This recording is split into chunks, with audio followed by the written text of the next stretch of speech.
School lessons often highlight Christopher Columbus as the inaugural non-native to land on American shores.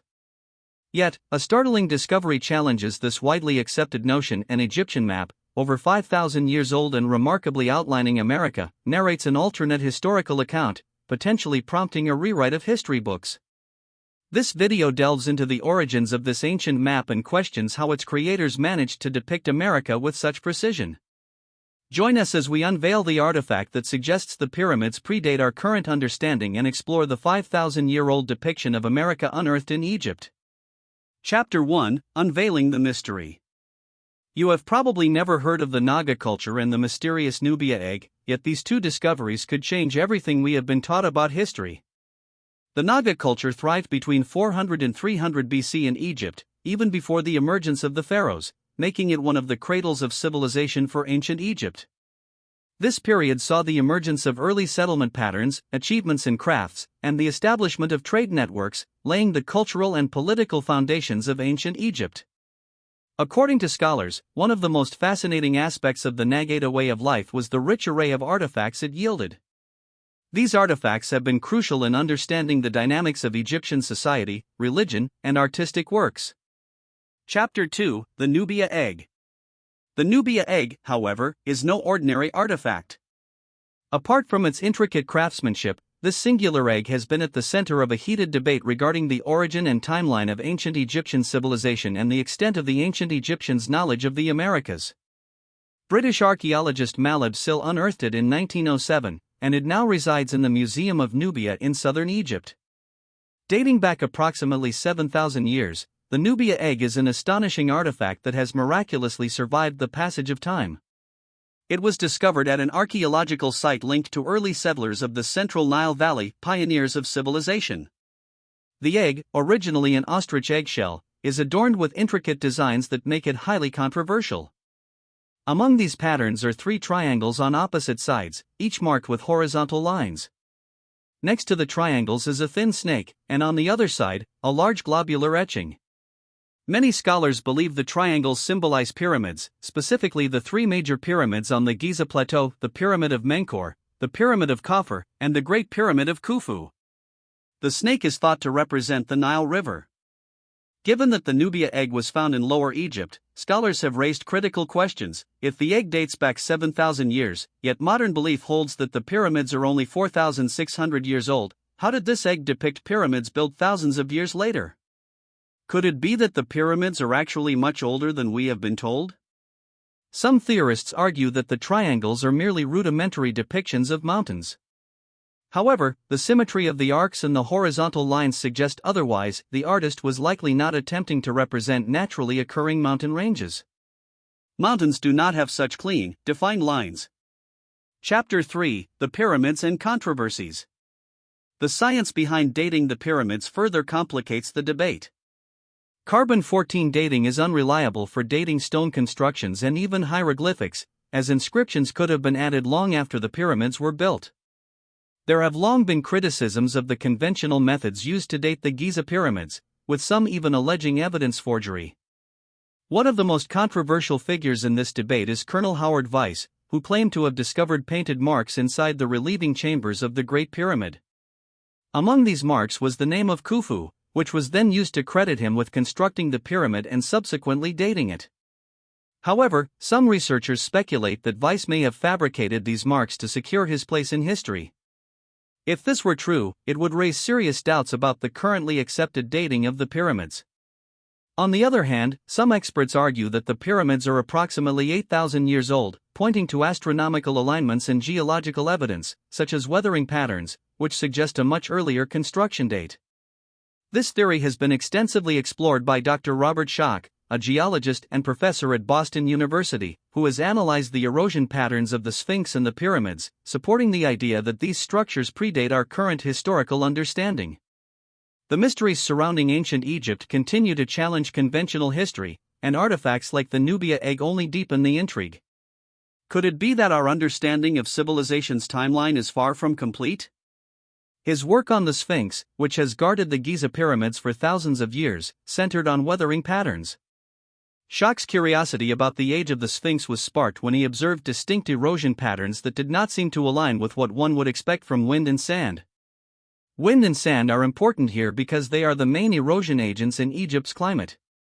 However, the patterns instead tell a story of the Sphinx being subjected to extended periods of heavy rainfall, which would have caused deep weathering on the limestone bedrock. Other sources confirm that such climatic conditions have not been experienced in the Giza Plateau for thousands of years. This suggests that the Sphinx was probably built before the Sahara Desert formed. Additionally, Schock identified vertical and undulating erosion patterns on the Sphinx's enclosure, which appeared to have been caused by running water. Other geologists have also confirmed that these features are evidence of erosion caused by rainfall, prevalent in the Neolithic subpluvial period between 10,000 and 5,000 BC.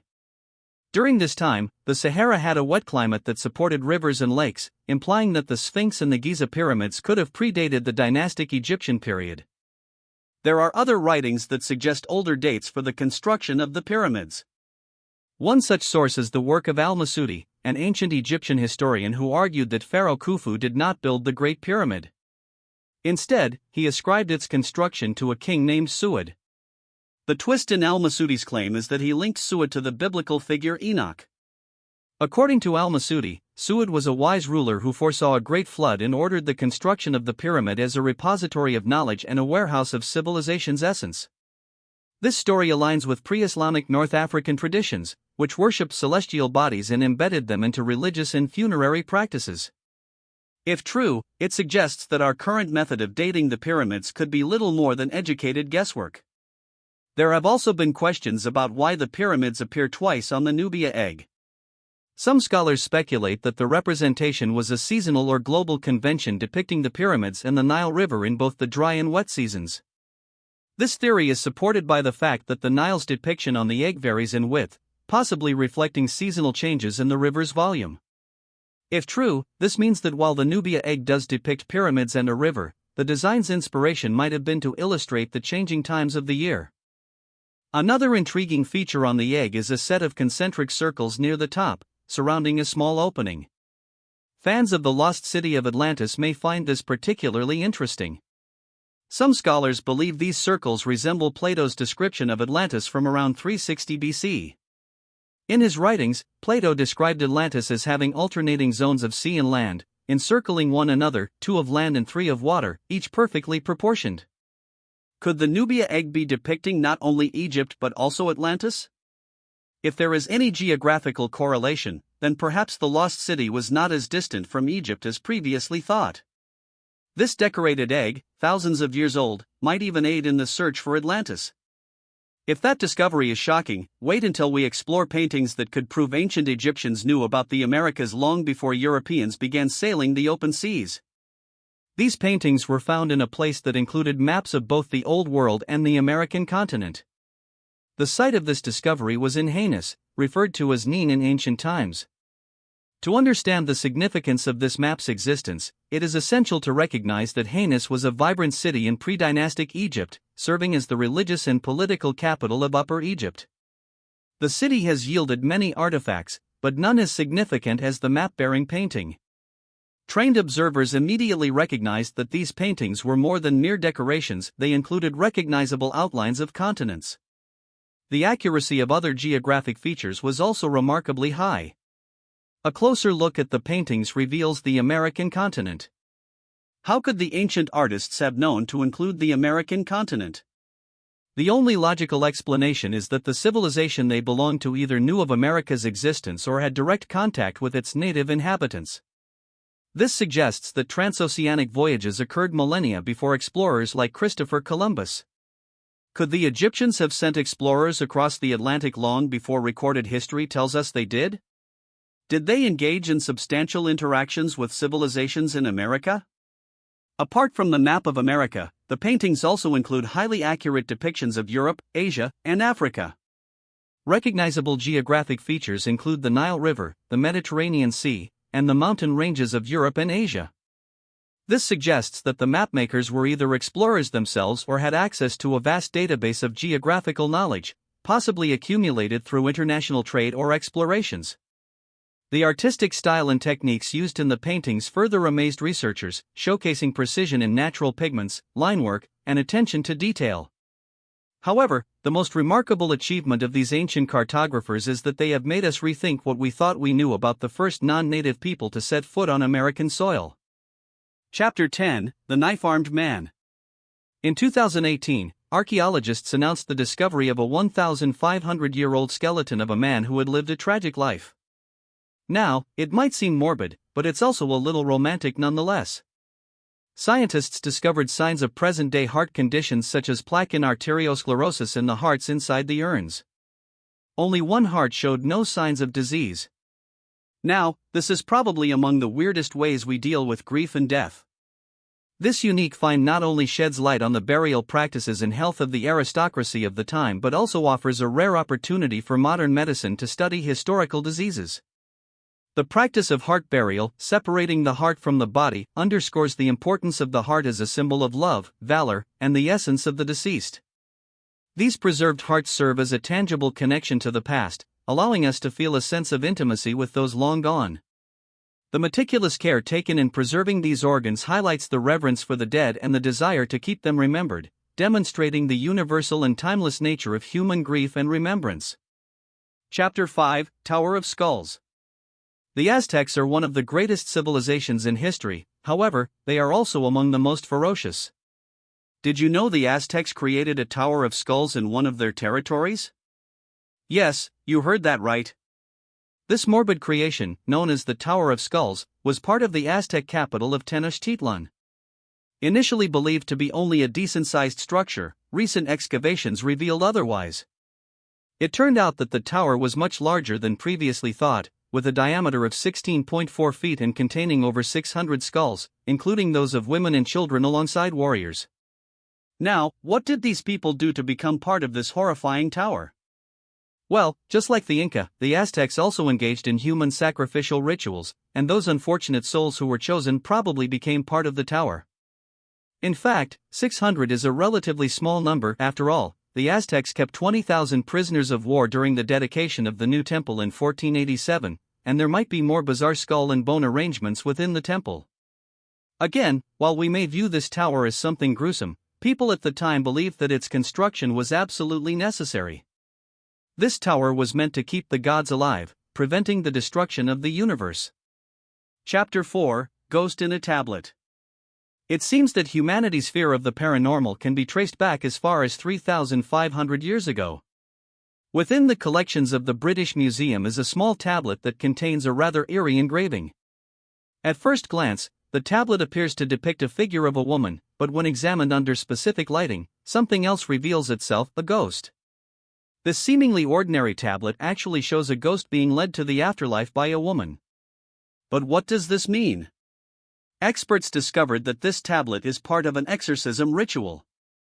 Likely dating back thousands of years to Babylon and the broader region of Mesopotamia, the ritual instructions on the tablet describe how to banish a spirit. To complete the ritual, the reader is instructed to make figures of a man and a woman. The man should have travel provisions, while the woman should have furniture. At sunrise, the two figures should be buried, and a spell should be recited before them. And that's it. Apparently, that's how you exorcised ghosts in Babylon. However, the last inscription on the tablet is particularly chilling. It consists of only 5 words: "Do not look behind you." This ominous instruction encapsulates the ancient fear of the unseen and the unknown, a sentiment that has pervaded human history. The discovery of this tablet not only provides insight into ancient Babylonian culture but also into the timeless human endeavor to understand and control the supernatural. Such artifacts serve as a reminder that fascination with ghosts and the afterlife is not just a modern phenomenon but one deeply rooted in the annals of human civilization. This ancient tablet, therefore, represents one of the earliest recorded attempts to deal with the paranormal, highlighting the enduring nature of our quest to explain and confront the unknown. Chapter 3: Jigsaw Skeletons. In 2011, archaeologists discovered a bizarre mummy in Scotland's Outer Hebrides. It's not unusual to unearth mummies. Egypt has enough for us to see. However, this one didn't have a single owner. Just as the name jigsaw skeleton implies, the remains didn't belong to a single person. Instead, a well-preserved body was made up of different body parts from various individuals. Horrifying, don't you think? A team led by experts from the University of Sheffield, later analyzed by the University of Manchester, discovered that one of the female mummies was actually a composite made up of 3 different people, with some parts, like the skull, belonging to a male. This discovery was groundbreaking because it represented the first evidence in Britain of deliberate mummification, challenging previous notions about ancient British practices. But why go through such an elaborate and morbid process?